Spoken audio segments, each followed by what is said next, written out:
What's going on, everyone? My name is Nicholas Merton here at DataDash, and today is August 19th of 2018. Well, folks, it's time for a daily update here on the DataDash channel, and today we've got a wide range of different topics to discuss here on the update. First and foremost, as always, we're going to be taking a look at market valuations as well as doing some technical analysis on the market leaders. But outside of this as well, we've got some key topics to discuss. I want to spend some time to talk about the general trend or category of altcoins that I'm really excited about at the moment, and I think is going to continue to rebound best in this market. Along with that as well, we're going to be talking about security tokens. Is it a viable catalyst for the next bull run in cryptocurrencies? We're going to be talking about emerging markets as well, as we've been talking about Turkey, Argentina, Venezuela, all going through currency crises, and their economies are not showing any signs of strength either. And last but not least, we're going to be talking, as always, about traditional markets such as traditional equities and commodities. So we've got lots of things to talk about. Let's not push it off any longer and dive right into the update.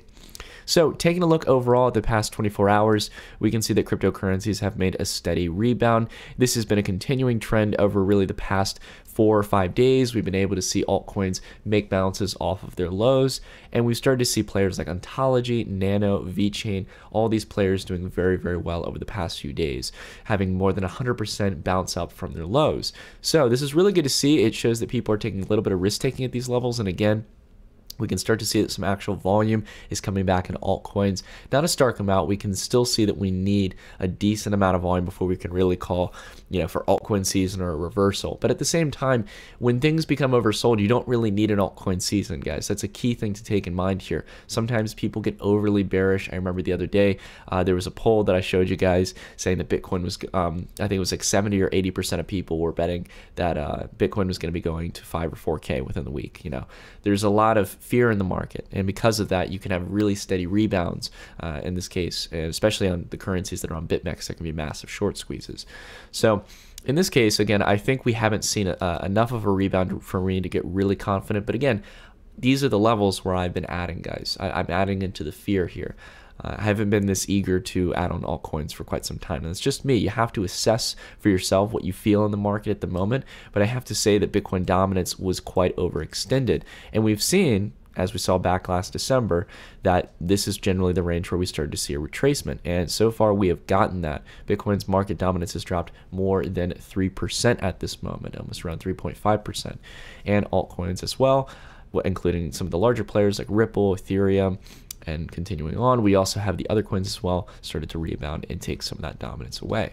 So I think we're going to continue to see this trend. I think this is the peak in regards to Bitcoin dominance, at least for the short term. And again, if we have some kind of catalyst that's tied specifically to Bitcoin, we could see that continue to rise. But altcoins at the moment are relatively oversold. There's a lot of players, again, as we talked about, that aren't going to come back. And that's going to lead me towards what I want to talk about today as we go into the TA side of things. So I don't have too much to say about Bitcoin. I really want to spend some time to talk about this key thing that I've been discussing. Again, you guys know the status quo position at the moment. We have the moving averages coming down. Bitcoin has been holding its support. If we get Bitcoin above the 200-day, that's going to signal my confidence that we're going to get the rally towards 10,000 at least. It's at a minimum, in my opinion, because I think we're repeating again what we saw back in 2014. And for those of you who want me to refresh it, again, bringing this chart back up where we held support at a key level, in this case $400, and moved up to $680 at the peak, and altcoins followed as well. I think we're going to see the exact same thing here for Bitcoin. We've been able to hold this level multiple times. But there's something I want to talk about because, obviously altcoins have come back in the discussion. And along with that as well, if you take a look at Bitcoin here on Coinbase, again, I want to point this out. I think it's very, very important to watch. We can see that volume has seemed to bottom out, and it's looking like we're trying to reach higher levels of retail volume on some of these exchanges. I want to spend some time to talk about altcoins in this case because at the moment, a lot of people have been asking me, Nick, what are you watching at these levels? There's obviously a lot of cheap altcoins in the market. Altcoins have drastically reduced their valuation, sometimes 90 to 95% comparative to their highs in December, comparative to Bitcoin. And then when you're factoring in the USD, that's a massive drop in some of the valuations for these cryptocurrencies. Well, I think, to be fair with you all, I think a lot of them are never going to come back, especially a lot of the ERC20 tokens, especially a lot of the utility ones. There's a few that I like. I like Substratum, and I like some of these, some of the protocols that aren't really so much utility tokens, but are actually kind of thinning on the line of security tokens in regards to the SEC's definition. But a lot of the enterprise protocols, again, that's where I would be looking outside of my big topic here, and that is cryptocurrencies. cryptocurrencies, the actual application that I think blockchain and decentralization is really going to change in regards to the way we think about money.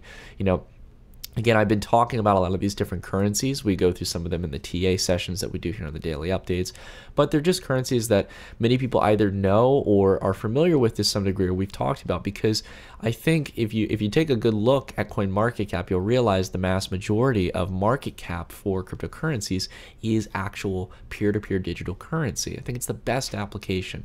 So I don't want to ramble on. You guys know that that's my favorite application. I think that's where the killer application is. And we'll talk about that later on in regards to Venezuela and traditional markets. It's interesting how they can overlap, and I think there's a really big opportunity that most of the crypto community is missing. But I want to go ahead and take a look at some of these currencies and tell you why I think this is where we're seeing the bottom here. XMR, for example, Monero, biggest privacy coin out there on the market. Look at how it bounced off this line of support here for the 5th consecutive time. We've been talking about this line forever. We've been talking about it since all the way back here after this rally in August, and I was saying look out for this level. It bounced off there again going into December, and again we talked about this level continuously. We can see that every time Monero is making newer highs comparative to Bitcoin in pretty much most cases. And because of that, I think we could very well see, even if we don't get a full altcoin season, at least a retracement towards higher levels around maybe 2 million Satoshis or 2,500,000 Satoshis. Monero is known to make quick rebounds and again is one of the most steady players in the privacy market. Take a look at NANO as well. So like we've been talking about NANO on the channel, right, for quite some time. It's been on a very, very oversold decline in my opinion, and the past few days we got a massive rebound, pretty much doubling its Satoshi count. Along with that as well, if we take a look at the USD, it went from a bottom of around 80 something cents, I think it was around like a low of 74 cents, all the way up towards a high the other day around $1.34. I still think Nano has lots of room to move. Again, at these levels, we have to understand how much market cap has been reduced. Nano used to be a multi-billion-dollar cryptocurrency, and right now it's sitting around 230 or 40 million at the moment, just barely a mid-cap cryptocurrency. So again, I'm keeping my eye on peer-to-peer digital currency plays because these aren't tied towards, in many cases, kind of hopeful ambitions and partnerships. These are just reliant on both a little bit of speculative nature, but at the same time, real adoption in real areas of the world that need cryptocurrencies. And again, I'll be talking a little bit about that as we go, again, and talking about emerging markets. I think that's the play here. We're about to step into a very interesting set of currency crises and geopolitical issues with emerging markets and economic GDP growth. And because of this, I think that this is where we want to keep our focus. We want to keep our focus on cryptocurrencies at the moment, the actual currency plays. We can see Dash as well. This is my last one I'll take a look at here. Don't want to shill anything too hard, but again, take a look here on the weekly, guys, and we can clearly see the 3 areas of resistance in the past on the Bitcoin comparative is now acting as support, at least for now. And if Dash can continue to hold this, I'm really excited about that. So I'm going to keep an eye on this. Again, the currency players are what I'm interested at the moment. But that's it for the TA side of things, guys. We'll bounce back to this in a little bit. I want to run through this topic here. This is a question that I've gotten asked by a lot of people, and there was an interesting little article put on to CoinDesk talking about this. Can security tokens save crypto from the bear market blues? Here's the thing. I'm going to go ahead and share my opinion. There's some really interesting things we can point out here within this article, and we'll talk about that in a minute. I'm going to let you guys know my short, clean cut, to the point answer on this. No, I don't believe security tokens are going to save cryptocurrencies. One, I don't think you need security tokens. I think they're really cool. I think they bring a lot of benefits. And if we were to finally wisen up, if the SEC was actually willing to stick to its commitment of protecting retail investors, but also allowing them to flourish and invest in different markets, I think that it would be very, very nice with the ambitions of security tokens to bring it to the masses, to allow retail investors to invest in companies who launch security tokens. But we're not going to get that. Really what it is it's just simply a new means of exchange of investing in something. It's the exact same as owning security in something or owning equity in a certain company, but having it in a more convenient way, a more liquid way in the sense of it being a token. It's much more divisible in that case. And along with that as well, with security tokens, you can maneuver your money in different areas. You can own it in maybe per se your preferred wallet of choice, or you can have it under a custodial broker, etc. You know, I think there's some really interesting things about security tokens, but to me, I don't think it's going to save crypto, because as we go down here, we have, for example, Polymath. Polymath has specifically been saying that they want to become the platform for security tokens. And I think that's a really cool ambition, and that's great for Polymath. I don't, again, I know there's a lot of FUD around them. I don't really care to speak much on Polymath, but this quote down here was something that I really, really liked. Let me see if I can get the actual quote here from the CEO.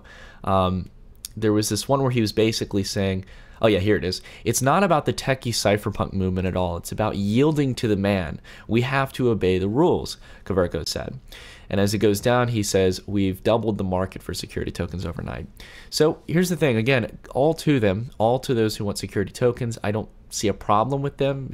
There's a normal world of securities and equities and everything that I'm completely fine with, and it'd be cool if you could bring efficiency to that and hopefully opportunity by tokenizing it to retail investors. We're not going to get that though until the regulatory environment changes. But I don't like that beginning quote. I mean, as much as it speaks truth, it goes against my belief in this. It proves my beliefs in a sense that this is not going to save crypto. Crypto was rooted in this cypherpunk belief that we're going to take control of our own money, and again, you can't print endless amounts of it and stuff. I mean, this goes back to, again, the core values what we have. And it's the reason why, for example, even though an ETF might be good for the market, it's not going to save crypto. Crypto is fine. The thing that needs to improve is its tech and the security apparatus around it. We need to keep on working on this tech.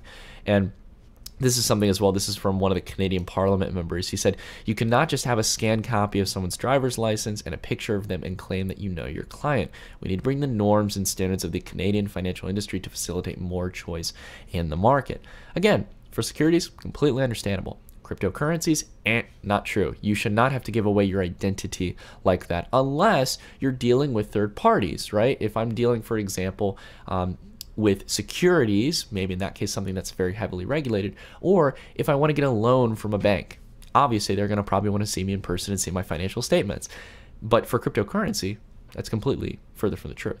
So again, interesting little article, but I want to talk about what crypto really should be focusing on right now, what the crypto ecosystem needs to be looking at. It needs to start building plans and also organizations around. I think it'd be awesome. And we've seen this with NANO. We've seen this with, for example, David Hayes did a really awesome thing, and I think it was in Colombia he did it, but NANO had done something in Venezuela, but basically to focus on emerging markets. Now, this is a very fancy term, guys, for economies that are continuing to develop at the moment that aren't exactly first world nations, and along with that as well, are currently, in most cases, generally emerging markets are going through currency crises at the moment. So we can go down and take a look. We've been talking about a lot of this, but there's a really good index here. It's the EEM, it's the Emerging Markets Index, which keeps a track record of pretty much all emerging markets, and one is one of the longest standing ones. And we can see since 2008 that emerging markets have really not made much progress. Now, we know that some of their GDP has moved up. We understand that in some of these countries, they're not dealing with currency crises. Their economies are doing quite fine. But emerging markets are a very wide range of countries.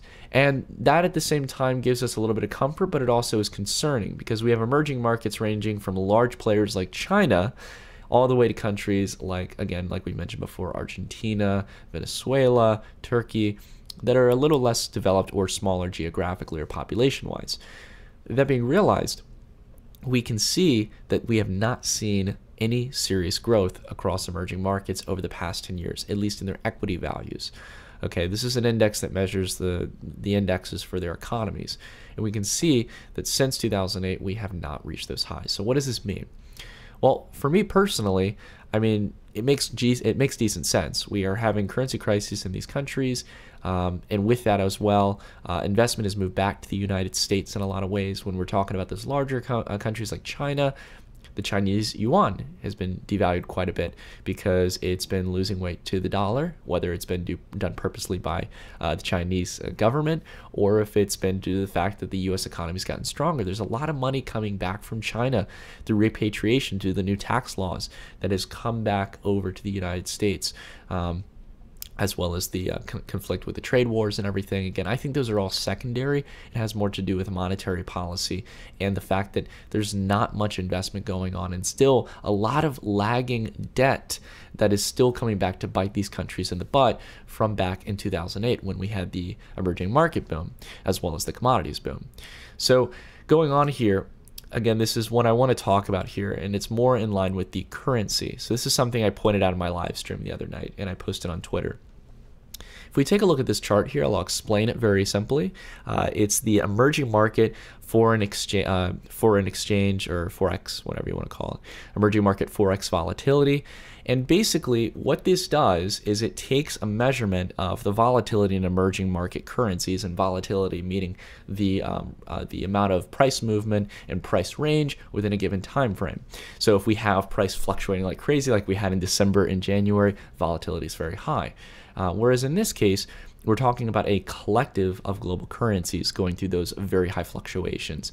And we can see that the index tends to top out at this key level around 1.6 on the index for the past 10 years. Excuse me, more towards the past 20 years. But the thing that you should notice is that with all of these peaks, they come after recessions, right? So we can see, for example, we know in the dot-com era, that was when tech stocks and other general equities peaked out. And then afterwards, we had a rise in emerging market volatility. Emerging markets depend on the growth of larger countries as well, because they have a demand for commodities. A lot of these countries sell commodities. And we can see that there's different things we correlate with this. We obviously have the dot-com era, but we had 9/11, the China World Trade Organization, and Lula, which has to do with an issue within Brazil and the government. And then along with that as well, you had the global financial crisis, which was over here. So again, the recession and then the reaction. And then over here in 2018, this is really interesting. We haven't had a recession yet, and we have peak volatility and emerging market currency volatility, That's something to be noted. We've had the tax cuts and the trade war, which, yes, has been a disruption for China, possibly, and some of the money that's in tax havens that was locked up for Apple, for example. But that should not be shaking the entire sector of the emerging markets. And I don't think that's what's shaking it up. I think what's shaking it up is, again, the same repeated mistakes of fiat currencies time and time again. We're seeing hyperinflation in a lot of these currencies. We're seeing it in Argentina's currency. We're seeing it within the bolivar from Venezuela. We're seeing it in Turkey's lira. Like, this is, again, history repeating itself. These fiat currencies are in massive I would say they've dug themselves a massive hole because of the debt crisis back in the mid-2000s that led partially towards these companies experiencing very hard recessions. I've seen it when I went to Greece. When you have these debt crises, when you borrow too much. And again, a lot of it isn't, some of it's to do with bad governance, but at the same time, a lot of it has to do with the globalist kind of agenda in regards to finance. And I recommend you guys go learn about, what the corporatocracy is, how the IMF and the World Bank and all these major corporate financial institutions, as well as the organizations and institutional bodies of governance within the financial world, how they actually rob these countries of their resources. It's very, very fascinating. There's a book called The Confessions of an Economic Hitman. I'll mention that. I'm going to do a book video in the future to just talk about the books that I like. But this is what we should be focusing on, because as these currencies get more and more volatile, people are going to be looking for an alternative. And I'll be honest, I don't think they're going to settle for traditional fiat currencies, even ones that are more stable like the dollar. I think they're going to want to use cryptocurrencies. And we've seen this. Some people shared me some really interesting material, how Dash, for example, is going out of their way in Venezuela to actually work with merchants, and people are actually using it, and they love receiving cryptocurrency because they know it's limited, they know that it's not going to hyperinflate, and they know that the value is going up over time. So that's exactly what they want in this environment, especially when the goods that they want to buy are going up in price every single day because their currency is being devalued. So they see the value in this, and we'll see that as well in the Western world when we see one of the major currencies, whether it be the dollar, the euro, the Chinese yuan, the Japanese yen, whatever it is, one of those major currencies collapse. It's going to have an effect on all of us. And even though we can't feel the pain of these emerging markets, eventually I think we will once it hits our currencies. But again, they all operate under the same rules. I know I'm ranting too much, but anyways, I hope you guys get my point. I would really recommend you guys go and try and see if there's some organizations you can work with. I'll try to find some good resources for you guys later down the road, but we got to move on to the final segment here. Let's talk about equities. So the NASDAQ, Dow Jones, as well as the S&P 500 holding up relatively well so far. Again, we're not going to get all panicky and finicky until we see really a collapse down below the moving averages. And interesting enough, again, we have the 200-day getting closer and closer towards this line of support on the NASDAQ, and we're also getting a rollover in price. What I want to see here is a breakdown below the 50-day, breakdown below these lows, and I think if you get that, you're going to get a full retest down here to this line in the 200-day. If we get a break below the Nasdaq's on that, I think you're going to see a continuation with the rest of the market. Take a look at, for example, the S&P 500. We are for example, the other day we double topped here, and if we get a rejection again at these levels, and rather than a breakout, a continuation downward, I think you're going to get a collapse below the 200 days we've seen over here, and maybe a continuation further down to whereas we might see an actual serious pullback in equities, as well as the Dow Jones here. Again, the Dow Jones is quite far from its previous highs back in January and February of this year. So we'll have to see if it can continue holding on these moving averages, which are very, very close here. Out of all indices, the Dow Jones is holding very, very steady against these moving averages, and you don't want to see any of these three indexes start to break down. As much as the tech sector has carried the equities market, we do not want to see the Dow Jones, one of the massive three indexes, coming down below these levels.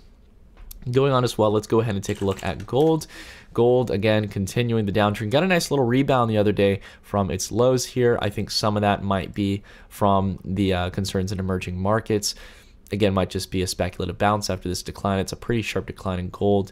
You're going to get some type of retracement, but I think, again, the next level I'm looking at is my first level here is where we saw back in December of 2016, and then my next one is going to be around $1,050 an ounce, what we saw back here in November of 2015. I think we've got to come back down after breaking this very bullish technical indicator that could have been a great breakout for commodities, but has not held.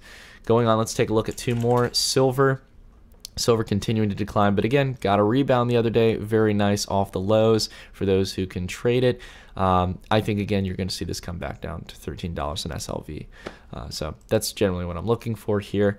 And the last one is URA, uranium. We've been talking about this continuously over the past few weeks ever since I did my uranium fever video. And if you haven't seen that and you want a good educational video that's outside the realms of crypto, watch it. I think you guys would really like it.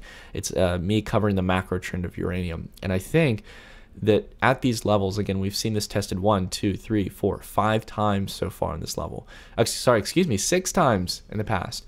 I think that if so long as this continues to hold and we get tighter and tighter in this wedge, that sometime in the fall we could really see a breakout in uranium markets. So keep an eye on it. No guarantee. You got to do your own research, but definitely go watch that video, guys. I think you guys would really like it. I had a fun time making it. And if you'd like to see more videos like that, let me know in the comments down below, covering the macro trends and some things maybe outside of crypto. But anyways, that's it for the video, everyone. Thank you all so much for watching. If you guys have anything that I missed, please leave it down in the comments down below. Any questions, comments, or concerns. Hope you guys are having a wonderful weekend. Hope you guys are taking it easy, not getting too stressed out about crypto markets or anything else, taking it easy and hanging out with friends and family. But until the next video, everyone, thank you all so much for watching, and I'll see you all in the next one. Stay tuned.